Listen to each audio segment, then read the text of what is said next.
So it's been over a month since I last showed you the one card speeder and I didn't show you the deck profile. So here you go. I know a lot of you are not a fan of going over 40. Me personally, I don't mind. If it makes sense and if it's not too much of an issue, it's not posing a lot of inconsistencies, I think it should be okay. Percentage wise, like yeah, it's Yu-Gi-Oh! A bunch of variants, so you want to make sure that you're as consistent as possible. From my understanding, I think it's okay in some instances. Some decks allow it, some decks don't. I mean, it's more in favor for rogue decks to try this approach because you're not as consistent, you're not as efficient, so you kind of have to be stronger in a different aspect of deck building, right? And that's where you get into these like very niche theories. That's kind of the rogue strategy, I guess, but for the most part. This is 40. Here you go. So first and foremost, you have your one card guide that gets everything going. Regulus, the Fairy Beast. So what he does is, if this card is normal or special summon, you can add one spell trap that mentions Ancient Fairy Dragon from your deck to your hand. During the main phase, you can special summon one level 4 lower light monster, beast, plant, or fairy from your hand in advanced position. You can banish this card from your graveyard, then target one field spell in your graveyard, place it on the bottom of your deck, then draw one card. That can be quite useful because throughout the combo, you pop your field spell, and then this gets synchroned off, and then you can use that effect and draw a card. So you're not losing, or you're just basically replenishing him as a resource for like maybe a hand trap potentially. But what this search is either of these two, whether it be Eternal Sunshine or your World of Spirits. The primary search is going to be this, because this is how you get access to your tuner. So what this one does is, World of Spirits, when this card is activated, you can add one monster that mentions Ancient Fairy Dragon from your deck to your hand. You can only activate the following effects while you control level 7 or higher light dragon synchro monster each time a monster is special summoned in attack position. Change it to defense position. So that can come up because sometimes they'll want to go battle phase and force things, but they won't be able to because you just put everything to defense. So if it's a very niche effect, but it can come up. Once per turn to the end phase, destroy all attack position monsters on the turn player's field. You can only activate one World of Spirits per turn. So that can come up against link decks, right? So if you can find a way to negate everything and then they're forced to like just end on links, their links are just going to be destroyed. Like that's a very niche effect, but it can come up. And then the second trap that you get, it's Eternal Sunshine. Monsters you control gain 500 defense for each Ancient Fairy Dragon and monster that mentions it that you control. Once per chain, you can target one face-up monster your opponent controls.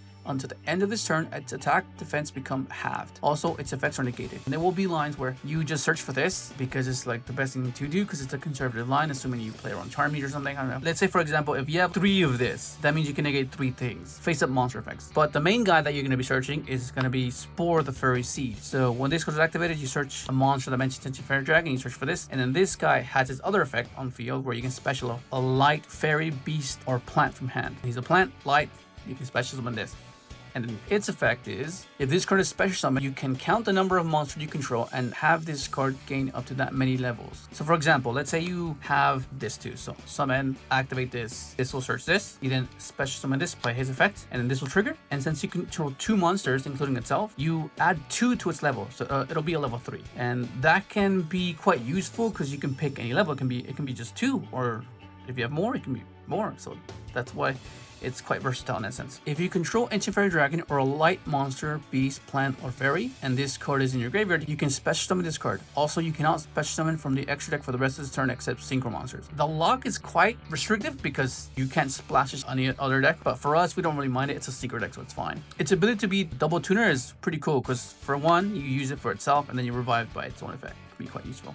So this is how you get everything going. This is all you need. And then you have your engine requirements, what allows you to give this engine purpose, right? Give this one, because without this and the Synchrons, this by itself doesn't really produce that much. So the Synchrons elevate it. They tune it up, right? Essentially what tuners do. They tune whatever it is that they're paired with up. And then you have, of course, you have your starter Synchron. This is probably the best Synchron until we get the new support, which is what I'm looking forward to. Like, I just can't wait. So I want to see the new support. And of course, and then you have your Revolution, you have your Assault Synchron, and your Jet Synchron. So the reason why these are at 1 and this is at 2 is because this can pair with this, but it's very fragile, so you don't want to max it out. Because the way this works is you normal summon, search everything, but this only pairs good with this if this resolves. If this gets ashed or impermed or veilered or stopped from getting access to the field spell, then you're kind of cooked. So that's why it's at 2. I was playing it at 3 initially, but kept occurring where this kept getting stopped, and this was just stuck in my hand. It wasn't a true extender unless it resolved. But everything else is just a summon off speeder, just to make your board a bit better. Then of course you have your engine requirements. So like the Synchrons are there to elevate this, and then these cards are meant to be here to elevate the Synchron. These two are searched off of Stardust, and then this one is search off Jet. That's like one of the main combos that you can do with your other engine that we're playing, which I'll get to. These are quite necessary for the sequencing. You can get away with this, not play this. You rather just have it in case you're forced to do the line, even though it's not the optimal route to take. And then of course you have your overtake. This is how you get access to your Jet Synchron. Is the only overtake target that you have, but because it serves well with the extension of this, because we know that this is the weak point, so they're going to want to interact with this post game one, because game one they're not sure what to interact with, but the moment they see what this can get access to, they're gonna be okay, no, yeah, I'll stop this. And that's where you punish them with the overtake. Now you need to have another interaction to stop this, right? Then you go speeder, because then you could chain block, assuming they impermed it, and then you chain block the speeder through the Ash, because you go chain 1 speeder, chain 2 Jet to search. Yeah, it's a pretty cool card in that sense. Then you have more engine requirements. You have your illumination, which gives you access to your Stardust cards. It'll summon them or send them to the graveyard. This is what you search off Stardust Synchron. And then you have your rumble, part of the sequence, and then your Starlight Junction. This is part of the sequence as well. This is how you can do the 1-card speeder, otherwise you wouldn't be able to play it. Otherwise you can be like, oh, I don't need to play this because it's a brick, but like it's just part of the combo. That's why it's kind of necessary. And then you have a supplementary engine, because sometimes these cards don't really threaten all too much, right? They're just meant to sequence your combo in hopes that you can get something fulfilled. But sometimes you need something else that can be a bit more forceful, and that's why you play the cash cards. And because one of the main lines that we do is through Accel Synchro Shortest Dragon,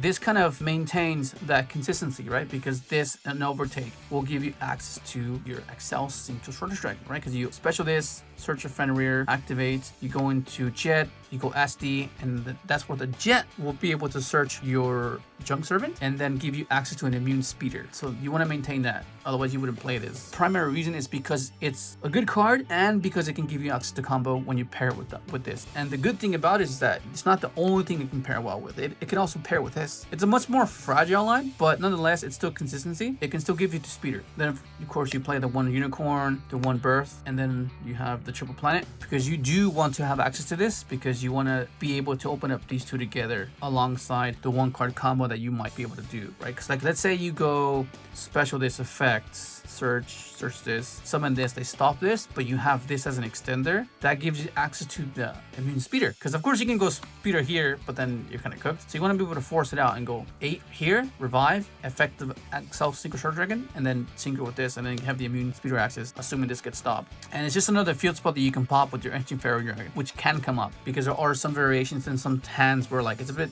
niche, but it actually comes up where you open up these two, even though it's a one of, like, you're gonna draw it.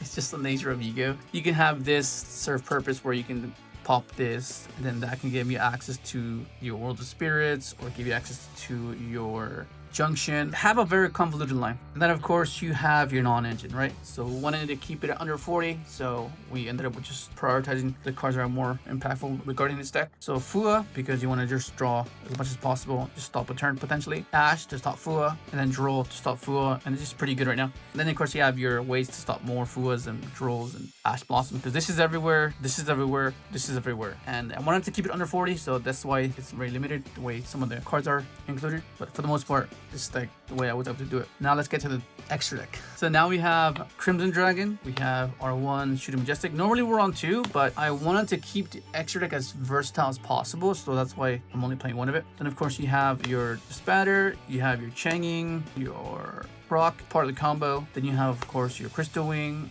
you have your Omega, you have your Accel Synchro Shortest Dragon, then of course you have your Stardust Dragon, the new Ancient Fairy Dragon, OG Ancient Fairy Dragon, Jet Warrior, Beater, and Accel. The reason you play Accel is because there are lines where you end on this and you want to have this as an interaction, because this has another field effect where you can see, if you synchro during your opponent's turn, you can shuffle a card on the field. And that being an interaction, it's part of one of your end boards, which is why you make this guy. And in a simplified game state, it can be quite impactful, because Omega can recycle some of your synchros, so you can keep doing it over and over again. That's the main reason why it's there. And that's the list. Let me show you the combo, because it changed since last time you saw it. So this is going to be the 1-card combo. So all you need is this. The other cards can literally be anything. Just for the sake of the video, I'll just start with one card. No, nothing else, just it. You know what I'm saying? Activate effect, search your spirits. You activate, search for your Spore. Activate, special Spore. Activate effect, increase by 2. So it's level 3 now. you go into your Ancient Fairy Dragon, and this is where it can be quite problematic because this is the choke point. Like if they stop this from destroying this, getting access to your field spell, it can be quite devastating, to be quite honest. So just be mindful of that. But if they don't know what you're doing and they've seen you only contribute one card to your combo, they might think, okay, he might have extender, so I just don't interact, right? So that's kind of what you're hoping for. You then activate the effect of Spore. But what you can do just for a bit of technical play is see if they interact with this. Because that means if you attempt to pop, then that means that'll change in what you synchro with this guy. For now, let's just go effect, pop, right? If it resolves, then okay, you do everything as normal. It'll give you access to your junction, and then you'll gain 1,000 life points. So that's like a good time card, which is pretty funny. And then now, since you know it resolved, you go, okay, effect of this special. You don't increase. Well, you can, it doesn't really matter because you're just gonna tribute it off anyways. So then you activate your junction, and then now you synchro. You go into your Accel Synchro Shortest Dragon, reviving your Spore. And then the cool thing about this is not once per turn the level manipulations. And then now you go Starlight Junction, tribute a tuner, and summon a Synchro from deck with different level. And this is where it can be a bit problematic as well, because like, if they ask you there, you're just cooked. So that's why you need extension, and which is where having the overtakes come into play. And then you special your Stardust. Your Stardust will trigger. Whenever it's summoned, you can add a spell trap dimension Stardust Dragon. You then have access to your Stardust Illumination activated, and since you control a Stardust Dragon or a Synchro that mentions it, you can summon the Stardust monster instead. You then special your Stardust Worm. For whatever reason, they don't interact anywhere here. Just as a precaution, you can go effect, tribute, and then synchro which cards you control, and the synchro you make will be unaffected by your opponent's activated effects, which is how you get Demon Suitor. Right, so you go into this, let's move this over here, into Speeder. And then now, since it's unaffected by your opponent's activated card effects, you just resolve it. Summon out 1, 2, 3, 4. Once you get to this point, you can synchro whatever boss monster you want. Okay, I'm just gonna keep it very simple just to get combo out there for you. Once you get to this point, you can do anything you want. It's just perfect at this point. So let's go for this. We go into Crimson effect. You then go for Rumble. You then activate Synchro Rumble, reviving your Stardust. You then synchro into a 9, into Croc. Croc will trigger, giving you a draw. Then you climb to 11, and then you can use Regulus, banish the play system bottom, draw another card, and then now this can go into Crystal Wing. So with one card, this seems like it's not that much, but you have 1, 2, 3, 4, 5 interactions. Because what happens now is, on their turn, depending on when you use it, you can use effect to synchro into your Shooter Majestic. So then it'll trigger this, spinning any card on the field to the deck, and then you can board wipe, or you can clear back row, stop an effect. This has double negation because of your Assault Synchron, and that's without even having to use any of these. So these serve as extension, assuming you needed them to serve that purpose, which is great because that means you would rather have an extension than have depleted all of your resources, because that means that gives you options to pivot. But I wanted to keep it very simple, just do it like this. So now you activate negate, banish, trigger this, revives this, another negate, right? And then on your turn, end phases comes back, and because you have double Stardust engraved, this can attack 3 times. That's pretty much gonna be it. I tried to refine it as much as I could, try it out, make some changes. Yeah, that's gonna be it. Hopefully you enjoyed the video. Like, subscribe if you haven't, and thanks for watching.